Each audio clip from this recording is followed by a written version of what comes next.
Once while staying in a hotel, I was accused of keeping a baby in my suitcase. Wow, this program's taken a turn. Yeah. There's a lot to unpack there. Yeah, keeping a baby. Good one. Hey, very good, very good. It's nice to have proper jokes. Keeping a baby in a suitcase. Yeah. So how did this accusation come about? I was in a hotel foyer and someone said, "Sir, there's a baby in your suitcase." This is a bit crazy, but I have an alarm. Yeah. And it wakes me up in the morning so I don't miss my flight. And so this particular time, I'd woken up early. Okay. Yeah. And so the alarm didn't go off and I didn't switch it off. Oh, I see. And what is the sound of the It's a alarm? crying baby. So you've chosen... do you have children? You have children of your own? No, I don't have any. You have to think about that then. So no children, but you've decided to do is get the worst part of having children and make it your alarm clock. Yeah, well, that's because my friends who have kids have told me that that sound will definitely wake you up. Oh, I see. So it was still in your suitcase, and then it went off, and the crying appeared to come from the suitcase. Did you have to open the suitcase to prove that it wasn't a baby? At some point, yes. Did you? Of course he did. Can you imagine security going, "Is that a baby in there?" No. All right, then we'll leave it. Jason, what do you think? I sort of think it's true. It's so crazy. What do you think? Yeah, I'm kind of at that same point that it's so crazy that it might be true. Yeah, it might be true. I mean, I don't understand why the noise of a baby crying rather than a normal alarm. Well, think about it this way. Yeah. The same app gives you, like, tons of sort of sounds to go to sleep to as well. Why is he trying to convince us? Well, yes, he's trying to convince us. He's trying to then. convince us. We're already going towards truth. That's the obvious sign of a lie when people want you to believe it. Come on, what's it going to be? Oh, I'm baffled. You're a little thrown, aren't you? This is. I think of it as a little throne. Thank you. Very nice. Very nice. I just think true. It You sounds still like think true, despite the last-minute attempt to convince? Yeah, I think it's double bluffing. Still true? I think lie. You've gone over. Sorry. It's a I'm going to go true. How upsetting will that be for Bryony? You're essentially calling her a liar. I'm not calling her a liar. I'm calling her an idiot. All right, Loiso, was it the truth or was it a lie? It is the absolute truth. I once survived being lost in a forest by eating a whole tin of cat food. Reese team.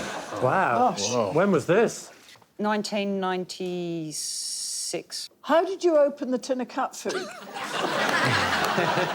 I smashed it on a rock. I smashed it on a nearby rock, and I had to keep smashing it like I was like early man. And what did you use to eat it? My fingers. Why did you have cat food?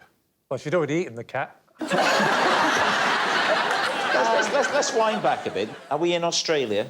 Yes. Which part of Australia are we in? It was about 7 hours out of Sydney. I was at university, and I went to a college where there was this thing where they would do pranks on the freshers, and then a group of older students dumped us in the forest.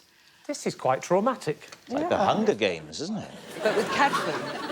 They gave you the cat food? They gave us cat food. To survive off? To survive. How long before you start eating cat food, then? How long have you been in the forest? But it was a couple of hours. You're eating cat food after 2 hours? I was expecting this to be in at least like days even, maybe, like a couple of days. Day 4. That'd be my estimate. Hour 2, and we give in. How long were they intending to keep you in this forest? We had to find a way back. We had to hitchhike back to the city. Well, we tried walking, but Australia's much, much larger than it is on my map at home. That's right. Wow. What do you think, Pam? I think it's true. Yep, I do. What about you, Kyle? No, I don't believe it. No. Lee? Yeah, she's got the eyes of a traumatised woman. I'll go with Pam and say it's true. All right. Sarah, is it true or is it a lie? That story. Yes. It's true. Well, as people know, I'm blind, so please be my eyes, Davy boy. OK. I once had to call 999 for a woman who couldn't speak English. Unfortunately, I couldn't see what the emergency was, and she couldn't describe it. Please do. How long ago was this? This is going back quite some time, Caroline. Yeah. Let's say 20 years. Were you with her, or was this a stranger? No, this was a stranger. I mean, she literally didn't speak any English. What noises was she making that led you to believe she needed help? I was walking along, minding my own business, when from out of a house, a woman came screaming and grabbed me, and she dragged me through the house into the back room of the house, and in the room, there was a massive hole. To be honest with you, Chris, this just sounds like a Tinder date, to be real. I could see a little bit back then, just to give you some context. So my eyesight has deteriorated. So there was a massive hole and there was a stepladder on its side, and I deduced that someone fell off the ladder and went through the hole. Had the fall created the hole, or was the hole already there? Well, then it'd be in the shape of the guy. That's true. Very good point. That is right. I forgot about the rules of Tom and Jerry. So I phoned 999 and I explained to the person on the end that my eyesight was very, very poor and I wasn't able to tell what was at the bottom of the hole. And so the person asked on the phone whether I was with anybody that could see who was at the bottom of the hole. And I said, yeah, but you're not going to believe this. So what happened? I said I'd imagine what you need is a fire engine and an ambulance. And also, I guess you didn't know the address. I told her, I don't know the address, but I can tell you to get here from the Waitrose. She suggested that I take the foreign lady outside to the road sign and see if I could get her to spell it for me. And so through a series of enthusiastic mimes, I managed to gesture to her that I needed her to read me the letters on the road sign. Could you recreate the mime with David as the distressed woman? I'm doing a distressed face. Oh, well, that helps. Yeah.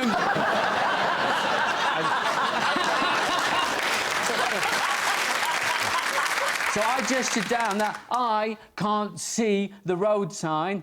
You have to read the road sign and me. So she said, B, and I'd say to the lady on the phone, B, and I'd say, I think that was an E. I'd go, You'd accidentally stood on her toe. We got through the road name and she was able to send the fire brigade and the ambulance to the right road, and through some miracle of human biology, he was still alive after all the time it took me to get to the bottom of this problem. Caroline, what are you thinking? It's not adding up for me. If someone comes shouting at you, you just run past. Someone else will sort it out.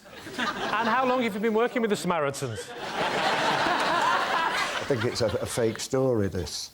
On account of this, I can't think why the fire brigade would have any kind of kit that dealt with, descending into an abyss. I mean, they usually go from the ground up. They've got ladders.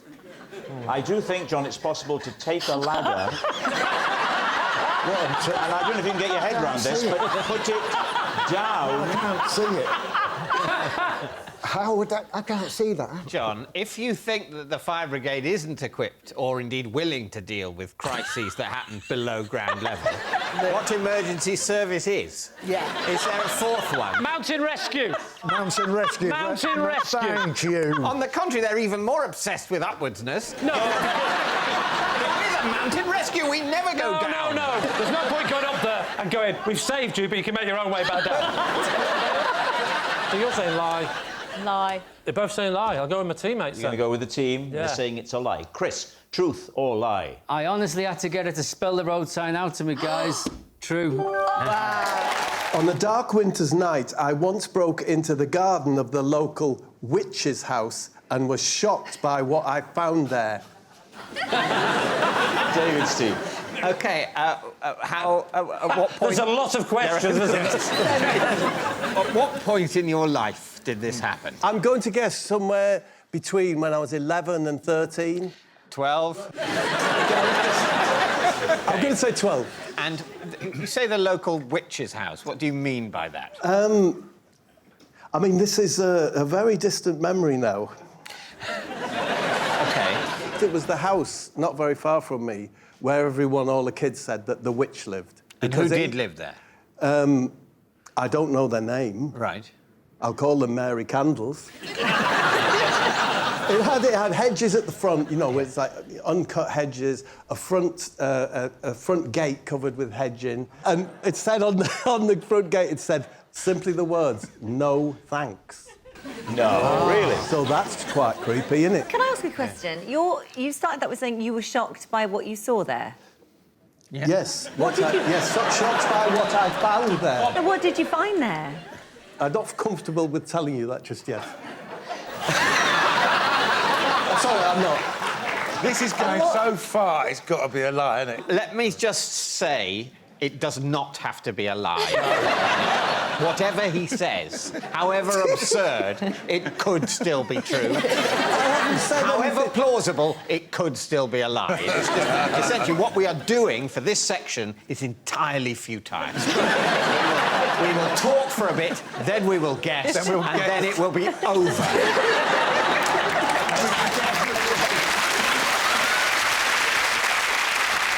So how did you come to go into this house? Who were you with? I was with, what's he called? I was with Ken Numbers. I changed it, yeah. Ronnie Calculator's son. The vibe is, it's very unkempt, it's the gardening, because as we all know, Lee, yeah, witches hate gardening, wizards hate plumbing. Right? So we knew it was a female residence. Right. So you've never seen Mary Candles, but you were only speculating it must be a witch rather than a wizard because it was an unkempt garden with no sign of deficient plumbing. Exactly. And, you know, we wanted to be the first people who said, no, we penetrated, you know, its boundaries. Yeah. We went into the front lawn, down a gate to the side, past the bins, past the back door, and then to the window where there was a light on, a big picture window, looked inside, and that's when we saw this extraordinary sight. Well, extraordinary to us as 12-year-olds. What was it? You've got to say. It was a tiny, tiny horse. And I'm not saying it was watching television, that was all that was in the room, was a tiny horse and a television on. I did get in the house. You got in the house? Yes, Mrs. Candles came out. Right. Yes, and she said to me, "You're one of the Mortimer boys, aren't you?" Were you? Yeah. So Ken said. And she said, "Would you like to come in and see the horse?" And she took us in, and it stank of paraffin. It was hot. That's horse? Hot. No, well, the house... I thought about the horse stunk of paraffin. The horse did stink, actually. Did he? Yeah. Of? Meat, hot meat. As we were looking at the horse, I always remember this, she came in, and she had a toilet seat in her hand. And she said, "If I gave you some money, do you think you could get rid of this for me?" What did you do with it? Just threw it on our way home, just threw it somewhere else, I imagine. Did she say what the horse's name was? Max. Mack. Yes. Yeah. You'd have thought minimum. All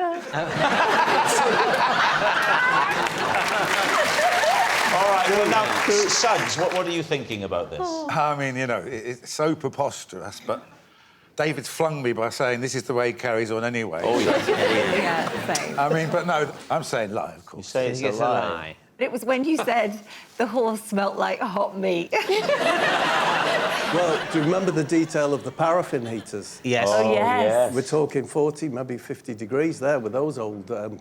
40 or 50 degrees centigrade. So we're talking like the temperature of the desert in Saudi Arabia. Did you ever see Mary Candles again? No, never. Never saw her again? Never saw her again. She probably melted in that heat.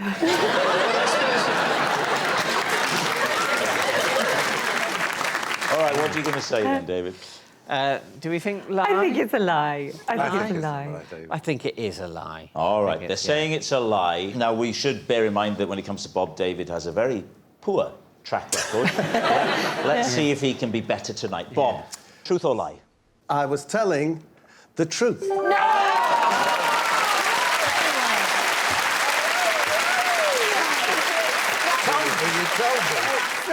I wish everyone was as excited about being on the show as Rosie. Last month, I got a tattoo of Lee Mack. Just so I could mention it on the show. Where is the tattoo?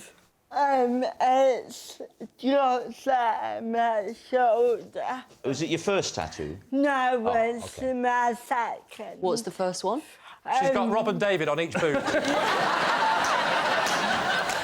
So when you went into the tattoo parlour and said, please, can I have a tattoo of Lee Mack? What was the reaction from the tattooist? She just laughed. Did she know who Lee was? Yeah. Sorry, Victoria, did you just ask that? But why Lee? I mean, look at David. Exactly. Can I ask how much it cost? 300 quid. 300 quid? Is that all? Yeah. 300 quid for my face? I'd have happily put some ink on my face and run into your back for that price.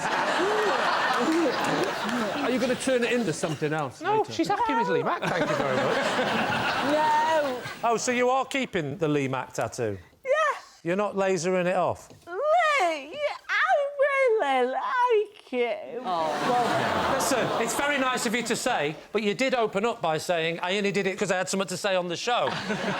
But thank you, that's nice. I like you, but I'm not committing it to ink. I haven't got any tattoos on my body. David, from the neck down, is covered in them. Yeah. Mainly former Prime Ministers, though. So what are you thinking, Victoria? I don't think she'd want a tattoo of Lee Mack. I don't think anyone... I mean... I don't think anyone would go that far. I disagree. The bit I know about Rosie, I'm not saying she would do me, but I can imagine her just doing it for a laugh. Me, unusual choice. I think that's it. That's the bottom line, isn't it? I've got one of just literally a raw potato that I don't think is as weird as having one of you. In fact, I was offered you in the tattoo shop and I said, no, I'll have a potato.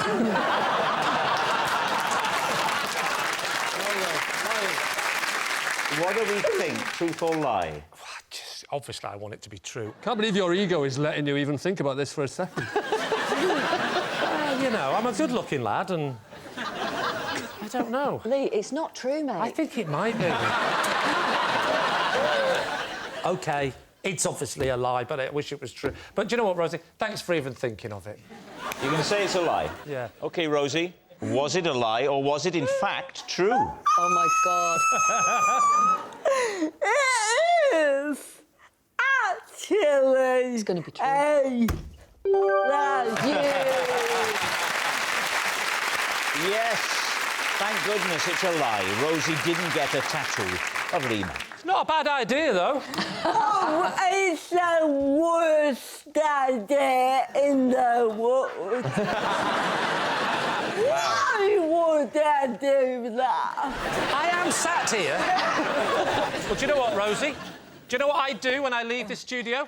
I get your face removed from my back. Last year, after getting lost on a ramble, I got so thirsty I was forced to drink puddle water, which I purified by filtering through my hiking sock. David's team. Right, where were you hiking? I was hiking in Scotland. And what time of year? This will have been just when it was allowed. OK.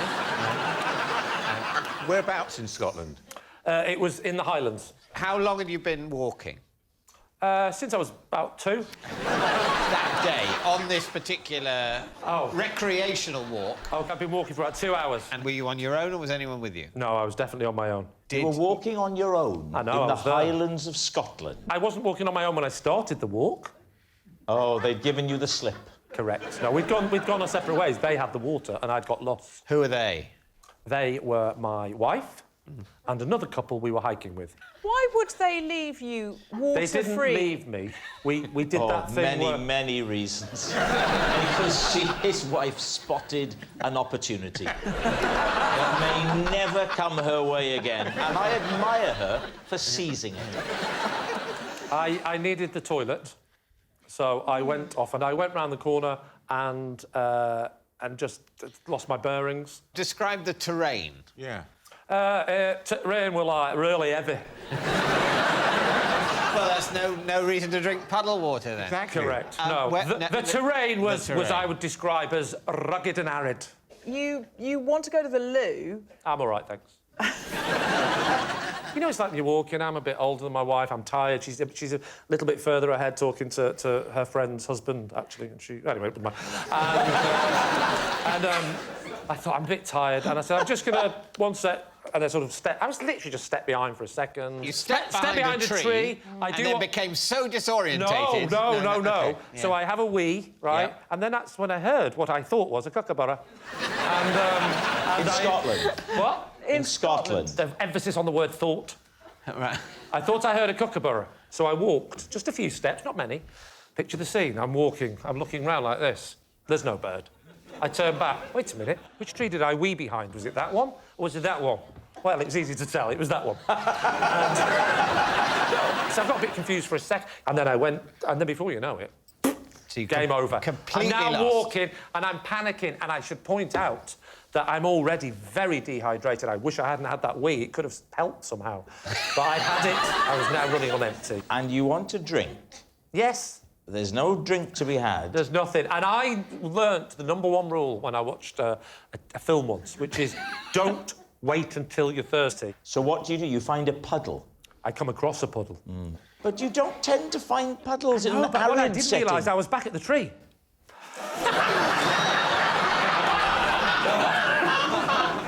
No, I'd come across it was in a bit of shade, maybe it was some condensation that had started to come down, but there was definitely a puddle. I was there, Rob, you weren't. So how did you go? You said you did it through your sock, is that Hiking right? sock. Hiking sock? Yes. Sweaty, woolen, gnarled. Yeah, No. but she's good with the kids. That doesn't make sense. She wasn't even with me, so it doesn't make sense. So you undid... Sock off. Took your boots off first, of course. Of course, so there's the only way to do it, isn't it? So the boot comes off, the sock comes off, because I remembered the film. If in doubt, drink early and make sure it's purified. And what was the film? That was the title of the film. How dirty? Well, I mean, it was 18 certificate and there was a bit of... All right, what are we thinking, Raj? Rubbish. The whole lot. This is all made up. I think you might be dehydrated now. Oh, yeah, I am. So, David, I think your team I think we're going to go lie. It's a lie. Well, OK. Was this true or was it a lie? It's a lie. Every day for the last 10 years, I have carried a walnut in my pocket. David's team. Why? Well, because it was given to me in exceptional circumstances. What were those circumstances? Oh, I was travelling. You really didn't expect the second question there, yeah? I was travelling in Spain with my daughter when a man gave me the walnut. In exchange for his daughter. It was a bargain. So describe the scene. OK, well, we were hiking in the snow. So there was a blizzard. We hadn't met anyone for days. And this... So you'd been hiking for days in the snow in Spain? Yes, yes. The Okay. north of Spain, I mean, in the mountainous region, David. Right. Now, these are definitely exceptional circumstances. Yes. We were hiking in the snow, and this man suddenly materialised from the blizzard, and he was very agitated. And he beckoned me over to him, and he thrust the walnut on me, and he insisted I take it. And my Spanish wasn't great. His Spanish wasn't great. I don't know where he was from. I mean, he was speaking some sort of medieval dialect, and he absolutely insisted I had the walnut. Do you have the walnut on you now? Well, I do. I mean, naturally, I do. I change it from pocket to pocket, depending on what I'm wearing. What you're asking us to believe is that at this moment, about your person is a walnut. Yeah. Yeah. I mean... OK, now, just for clarification. But picture the scene, David. Like, you haven't seen anyone for days. Someone gives you a we can walnut. picture that. Yeah. Someone hands you a walnut. Yeah. Your first reaction is, why me? Why a walnut? I mean, you can't ignore it. You're going to keep it, and you're going to wait for the meaning to be revealed. Well, let's look at the man. You say he appeared out of the blizzard. He disappeared almost as quickly as he appeared. And my daughter was very frightened. She was only 15 at the time. He gave her a satsuma. What? Which, to this day, she carries about her person. Have you ever felt tempted to open the walnut? I've been tempted to do all sorts of things with the walnut, but it's... Well, who isn't? We've all been tempted. No, I'm not yet. I believe in the walnut. The secret will be revealed. Well, what are you thinking, Jim? How does this strike you? I've walked in the Pyrenees. These are the... I've walked with a Pyrenees. And I don't think you would go there hiking in the winter, in the blizzard. Yeah. What do you think, Rose? I think it's a lie because 10 years is far too long. What do you think? I think my mind has broken. Because I just totally believe it. So what's it going to be? Maybe Adel is eccentric enough to have done that. I didn't do anything. He gave me the walnut. No, I'm talking about yes, keeping you did. a walnut. You kept it for 10 years. And not just in a box at home. You take it with you everywhere. I mean, now I'm saying it, that sounds very... OK, it's time to decide. Oh, I don't know. All right, we're going to go live. You're saying it's a lie. We're going to go... No, we're not. Do you know we're not? I think it's true. And I look forward to seeing Adel's walnut. Adel, was it true or was it a lie? That story is true.